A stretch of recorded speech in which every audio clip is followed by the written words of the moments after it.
demand, which means huge opportunities for SMEs and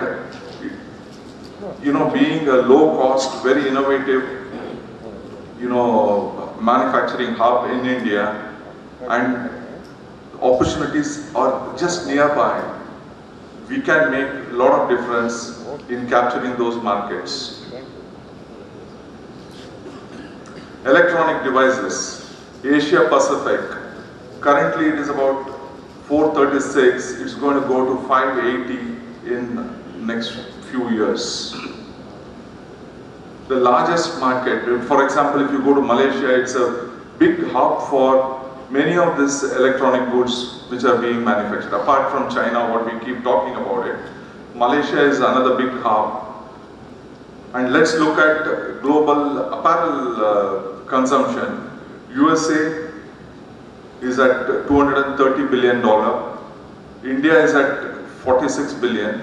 We can't sit in India and look at only $46 billion consumption, where there is a huge requirement, let's say in USA or in Europe, where it is close to about 355 billion market available.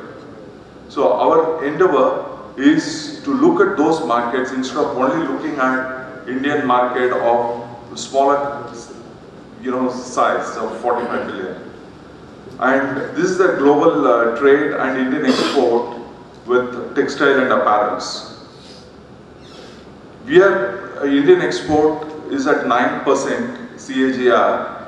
We are very happy about it, but the widening gap is very high. The world is growing at 5%, and this is the market which is available to us.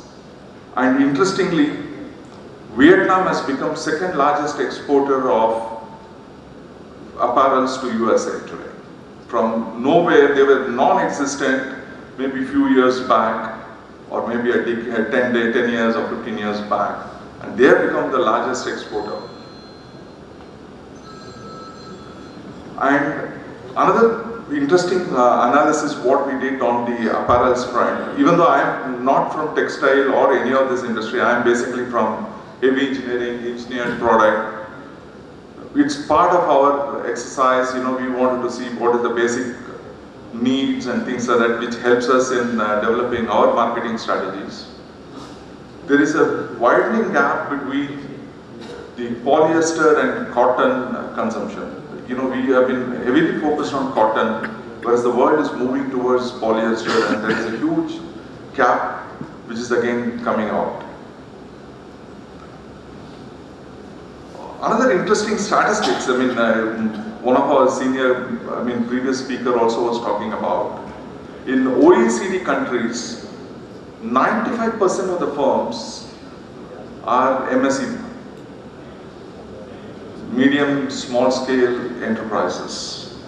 95% of the firms. And they generate about 60 to 70% of employment, and they contribute about 55% of their country's manufacturing GDP.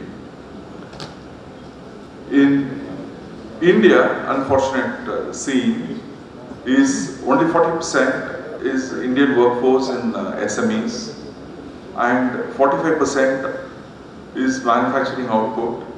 It is just 17% of India's manufacturing GDP. I am not saying anything to suggest that we are not doing well. I want to reflect saying that there is a tremendous opportunity for every one of us here to contribute and look at much more positively, optimistically, saying that these are all opportunities available for us to expand our business. Let's not look at only Indian market, or let's say South Indian market or some West Indian market. And when there is a recession or some such difficulties, we may not have enough opportunities to expand, or we'll have a lot of challenges.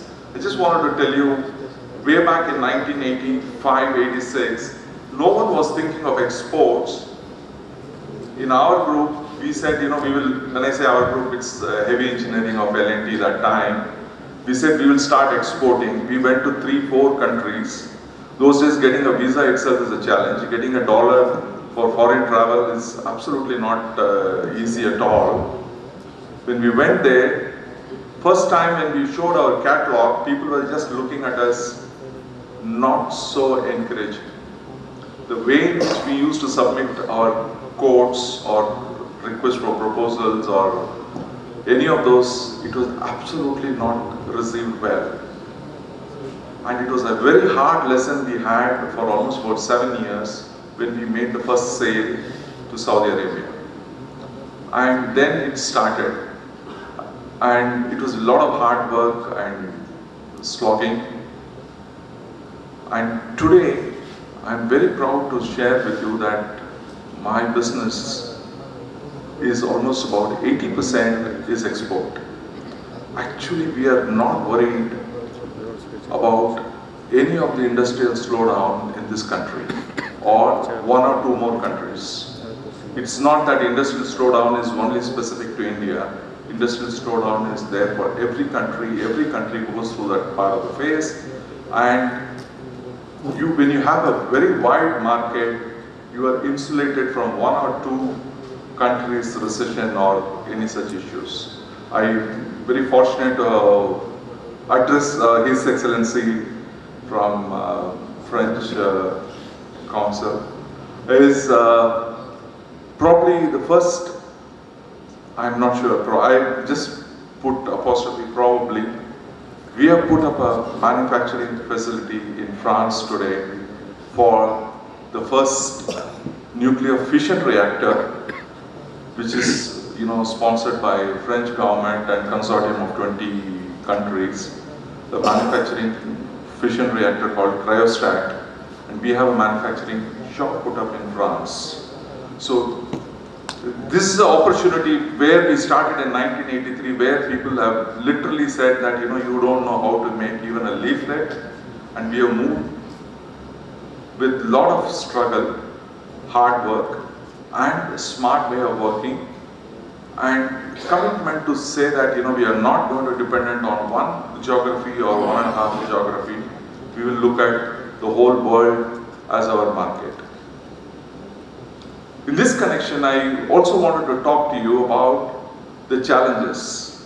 The export competitiveness, the current paradigm with most of us is we always want government policy issues like, this is a very common theme in any government forums or any industry association. We always talk of something like the government policies.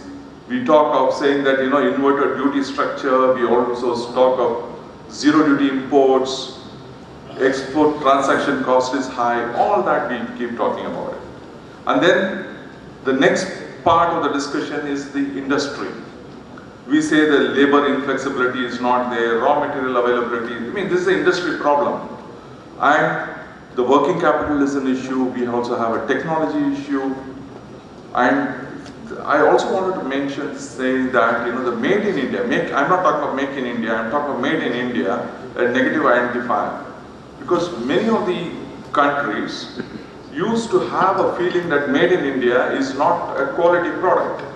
This is another thing which we keep discussing in our industry forums.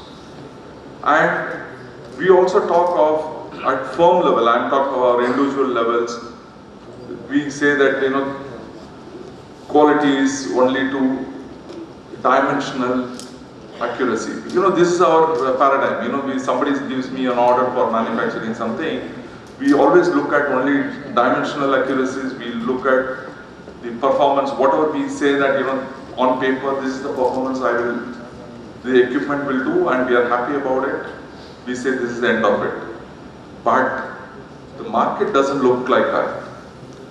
What we possibly should look at is the firm level initiative. I'm saying inverted paradigm, and look at how do we do the market segmentation, how do we get cost leadership. Once we start doing it internally, then the industry responds differently, and the government policies are driven based on what moves from the bottom of the pyramid and the policy initiatives. I just wanted to tell you, I mean, we all know the success story of Indian IT. When IT industry started long back, maybe about 25 years back, they never had an association. They never had a government policy or any such thing. They also had a lot of challenges. But they started driving the government policy today. I am not talking negative. I am saying that many things we can do it from our side, so that actually we need to survive in our own industry.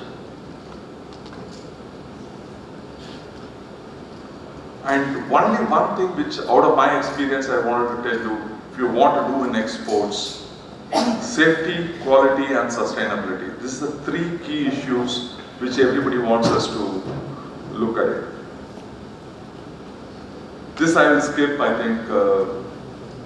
Look ahead, and the world is very large and there are a lot of opportunities available for everyone, and we have tremendous years ahead. And finally, one word. It's not that I'm going to make a bhashan here and then go. For me, it is Mumbai to Kowai. I've joined from Mumbai. Powai, I'm transferred to Coimbatore, and I'll be joining L&T Coimbatore complex tomorrow onwards. Thank you very much.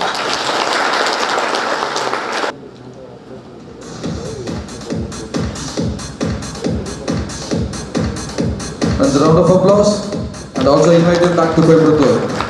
Good luck to you, sir.